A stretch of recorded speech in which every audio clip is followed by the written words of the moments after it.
એક પુસ્તક ₹575 વેચાય છે. જો 375 વેચાય તો નફાની રકમ ખોટની રકમ જેટલી થાય.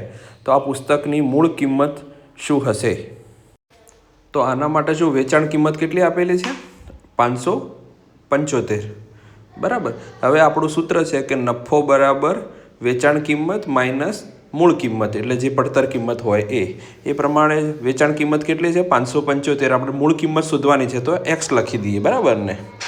હવે એ જ રીતે આપણે 300 ખોટ શોધવી હોય તો શું કરવાનું? ખોટ શોધવા માટે બી એ જ છે કે મૂળ કિંમત કરતાં ઓછા ભાવમાં આપી છે તો મૂળ કિંમત માઇનસ વેચાણ કિંમત. બરાબર ને?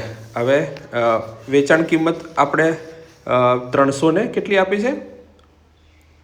85 અને મૂળ કિંમત x શોધવાની છે. બરાબર. હવે ખોટ અને નફો સેમ છે તો 575 માઇનસ x બરાબર x માઇનસ 385 લખી શકીએ. હવે જો એનું સરળીકરણ કરીએ તો 575 વત્તા 385 બરાબર x વત્તા x થાય. તો x બરાબર શું થાય?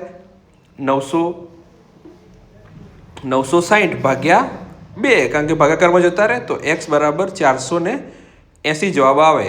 તો સી ઓપ્શન સાચો છે.